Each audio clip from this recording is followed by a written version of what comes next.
Hey, just got home or almost home, and I came from a training session with my search and rescue group, and I'm excited because I love what I do, and I loved what they taught me today or what I learned today. And before that, I got a coffee, which causes the brain to exaggerate some of the activities. And let's say if you get some thoughts from somewhere, you overprocess those thoughts. If you have your own thoughts, you kind of amplify or you overthink or something. If you get thoughts from outside your brain, could be some universal channels, whatever.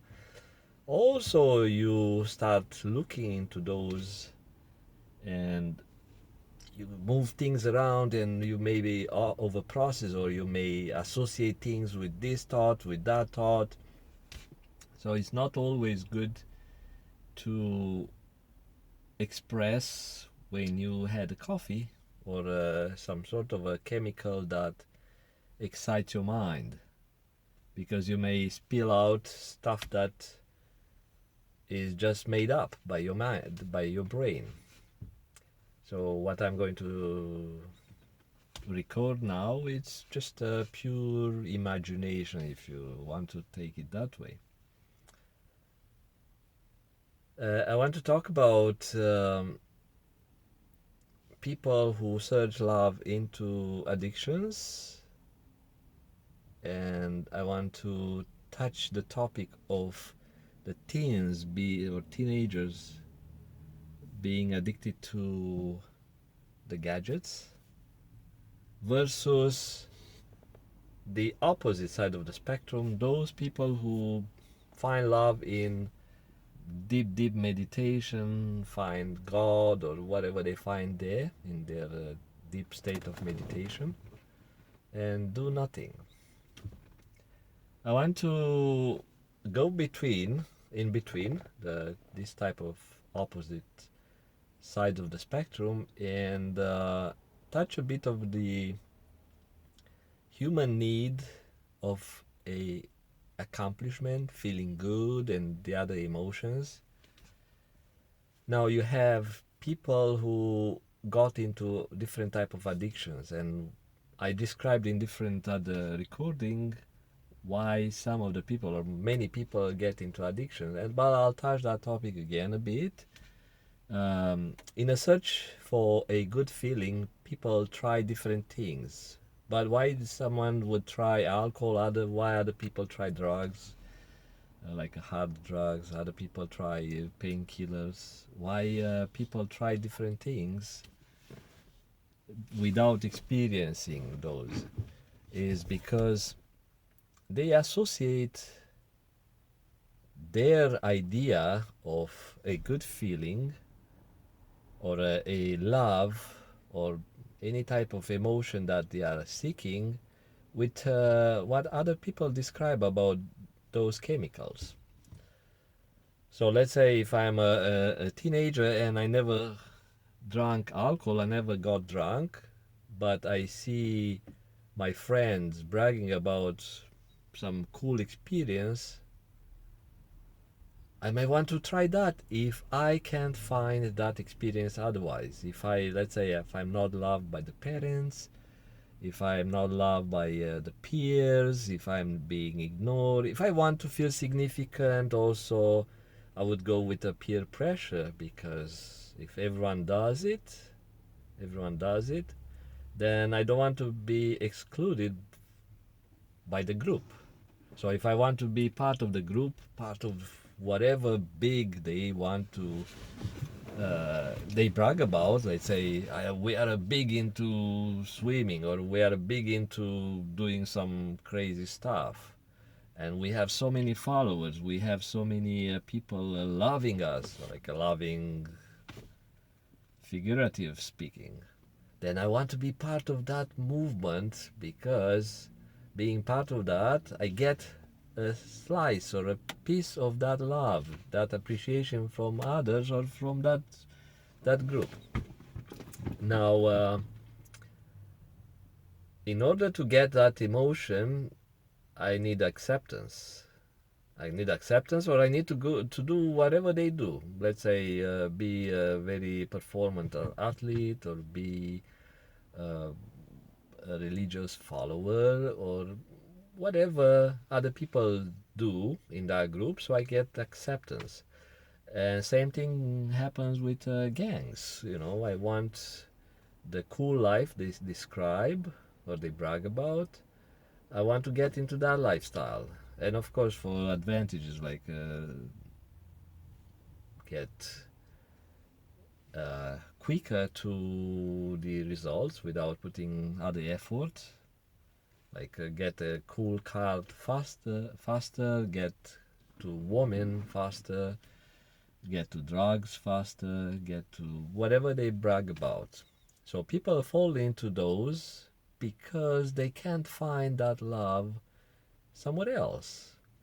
If the kid or the teen would find love into different type of stuff, let's say into gaming, they would get addicted to games, and if they get that exact powerful emotion through games or video games, or being on a chat rooms, or doing other stuff that are less dangerous to the society and to themselves, they would choose that because it's less risky. So people always put in a balance, if I do this, but can I do something else because I'm kind of afraid? There are, of course, there are people who say, you know what, I don't care about risks, and they go deep into the dangerous stuff.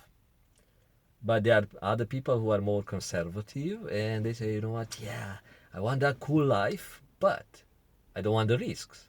Like some people you see, they go on the boxing ring or into the fight, and they want the adrenaline, they want all the fame and the money and all that stuff, and they take the risks, and they get kicked, they get killed or whatever, injured, but they know they accept the risks. The same with the drug users, they know, I can get addicted, I can get into that, but for me, I can take that risk.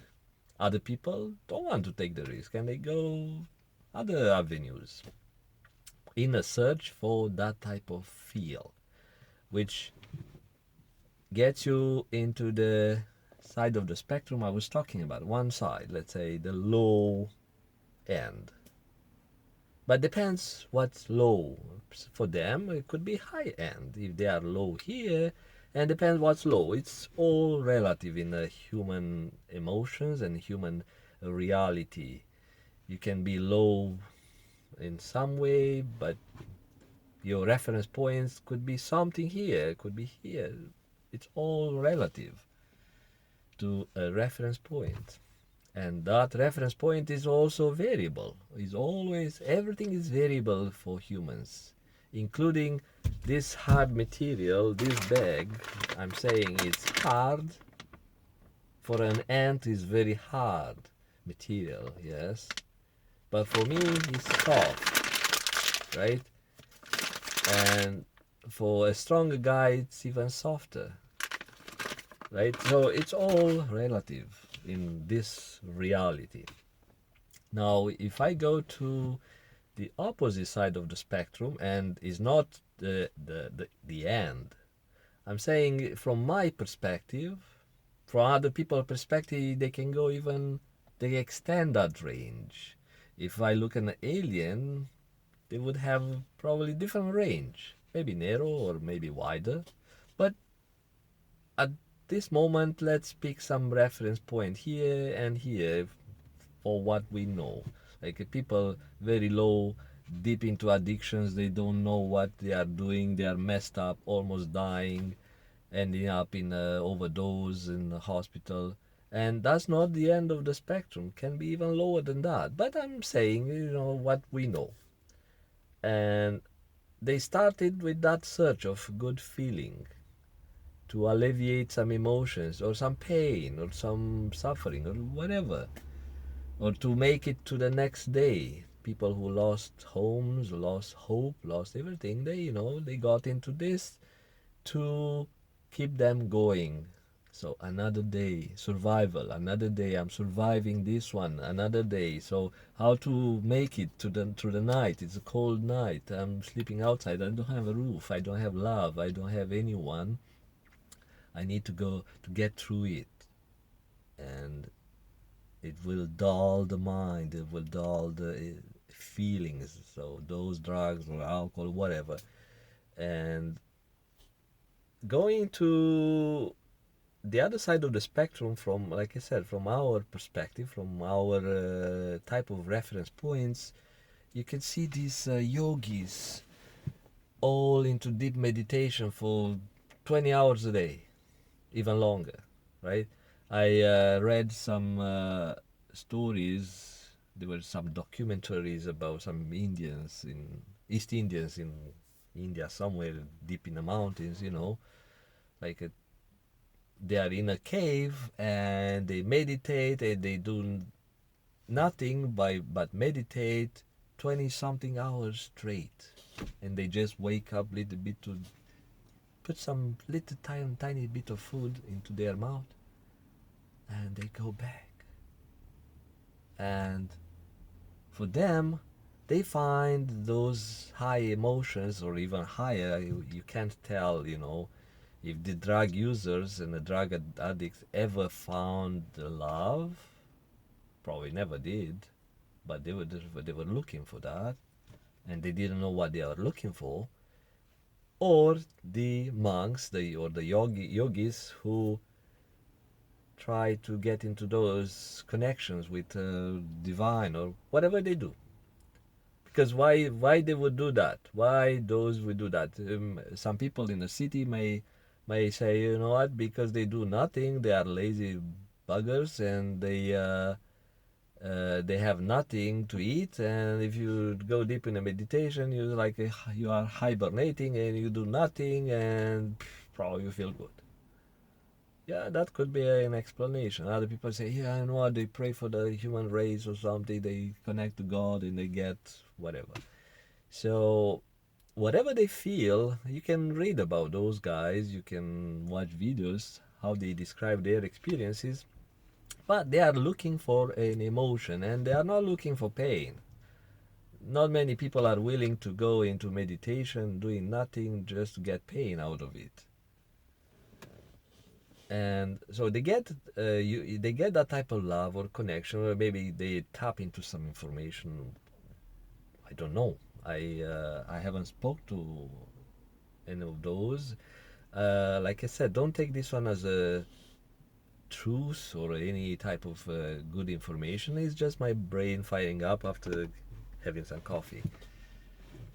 But that, let's say it's an assumption. So those people go into that deep trance or meditation, and they are sitting there doing nothing, connecting to God or whatever, and they find this type of good feeling.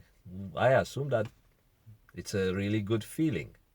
So why not everyone learns to meditate and sit and do nothing, like sit home and do nothing, and get the good feeling, satisfaction, and something that replaces everything. It replaces even the need for food, right? Would be cool to have the world not using the uh, the food supplies, not polluting, so you don't have to drive to work or something, and you get pleasure instead of traveling and saying discovering to feel good, discovering the world to feel good, feel accomplishing something. Then you just sit, you find some sort of a cave or a place in a woods, or if you already have a home, you just sit there and do nothing, and maybe you eat little bit of food once a day.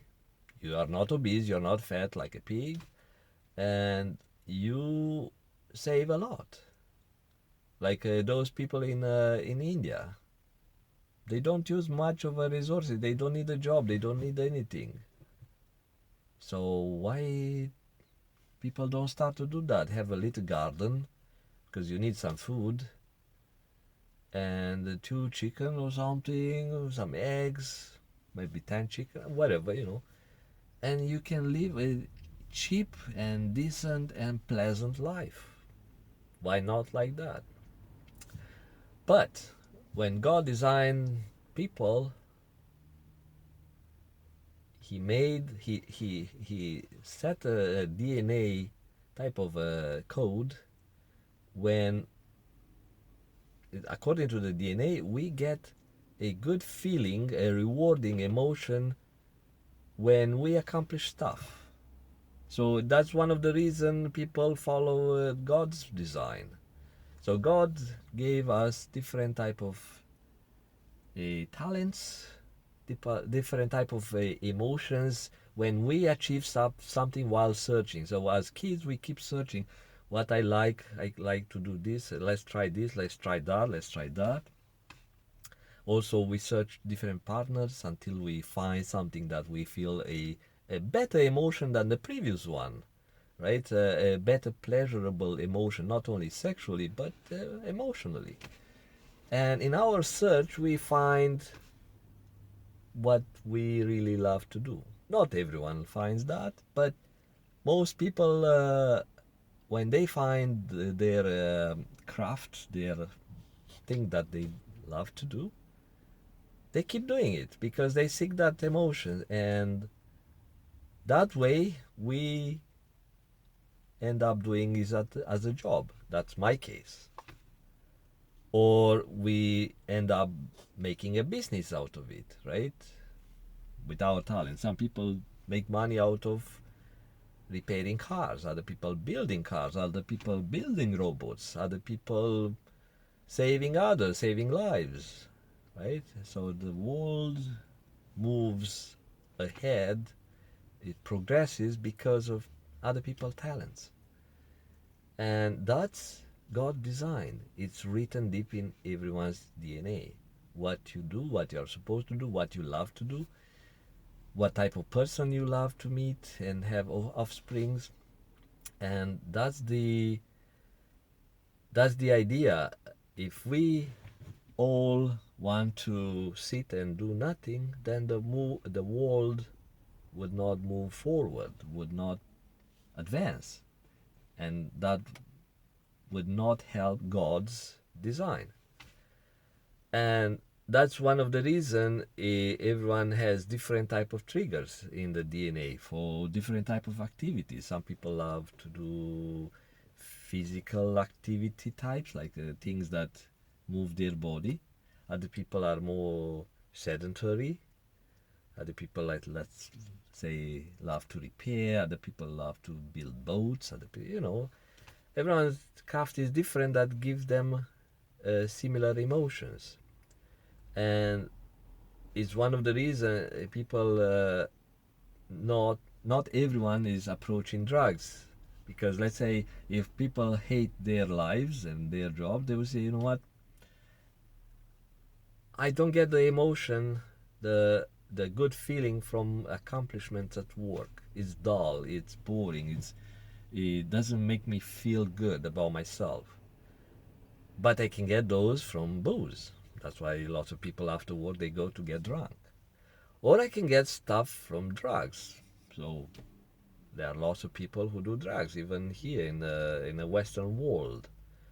They hate their jobs, they hate their bosses, they hate what they do, and they don't have a loving spouse, loving kids. The kids are addicted to their gadgets. Probably they learn from the parents, and the parents neglect their kids because the parents are doing something they don't love. Now the kids copy, and they say, okay, if my parent does that, I can do that. They don't really think. They just copy. They look at the behavior and they kind of copy the behavior. And the behavior looks different. Let's say the parent hate jobs, the kid don't love parent, or the kid take an addiction. The parent is maybe addicted to work, or the parent is uh, doesn't like the boss or the job or something. So it's all related, but we see it as two different activities. Okay, kid addicted to games or kid addicted to drugs. Parent is not addicted to drugs, so that means the kid did not learn from the parents. I can't say that, but if I have a pair, a teenager addicted to this and a parent story, then I can see, is there a relation between the two? Is the kid one who learned or tried different things to get that good feeling and could not find it on a on a computer or some internet stuff or on drugs? Maybe the kid did not find the love in the parent because the parent did not know how to love the kid, and the kid was seeking for that good feeling and heard from some peers that you can get it from drugs or you can get it from smoking, right? So kids are really a good meter, like a measuring tool of the adult's behavior. I'm not saying it's a rule, but you can look at that. You can look at that. If you look at a couple, they don't love each other or something, they don't find that love among themselves, inside of their mind, or in the couple as a community, as a relationship, then probably the kid is going to have some searching for that type of love activities, and during the search they will find something easy and cheap. And if the parents have money and the kid have money, free money, and the kid have no challenges, the kid would have easy access to drugs and all those things. And again, my purpose of the video is to compare the two extremes: people addicted to stuff in the search for love, and people deep into meditation and those activities, doing nothing in their search for connection and love. And maybe if they find it, I don't know, but not accomplishing much. So kids not accomplishing much, those yogis are not accomplishing much for the society. I mean, they are both categories important. Even the drug addicts are important because people research on them, people use their dead bodies on finding cures or something. Psychiatrists look into that. So psychiatrists move the world forward because they have these drug addicts and other alike, and alcoholics and those things. They have something to study on, and the doctors develop medicine, and instruments and devices, and hospitals are being built, and the construction people have something to do, and manufacturing people have something to do. They manufacture different instruments and devices. So the drug addicts are important. They are not a waste of God's resources. They are really important. They have a meaning there. But doesn't mean everyone should go that low and everyone should go that high, or that whatever. Like I said, it's a reference point, it's variable. But go that in, everyone should meditate, or everyone should, we need the people in between to achieve God's plan or vision. And it's a good thing. It's a very complex world. I would hate it to see everyone going to work, being happy at work, coming back, and that's it. No, I want to see extremes. I want to see a way wider scale, wider range of human emotions and activities and attitude and behavior. So I can learn, and I can have my mind expanded, right? So let you go. Again, if you're not deep into drugs, if you're not high into meditation or something, probably you are one of those accomplishing God's dreams. And maybe even those guys, even the guys, people meditating very deep every day for 20 hours a day, possible they also, I'm not possible, I'm quite sure they are part of God's plan, they do something, they achieve something, or maybe they bring information somehow and share it. I don't know. Supposedly, that's a mineral water coming back. Uh, Tesla had lots of travels or connection to the universal information. So supposedly he brought back ideas to the world that way. Okay, and I can't say about myself, but I get all sort of ideas and stuff, and because I'm a lazy guy, lazy, not lazy, like I'm a procrastinator. Later, a couple of years later, I see those ideas being applied, and I'm not saying those are my ideas, but we are some of those people. We are people who tap into the universal database of knowledge of past and present and the future, and bring those things to help the community or the world do something with them, which are part of God's vision.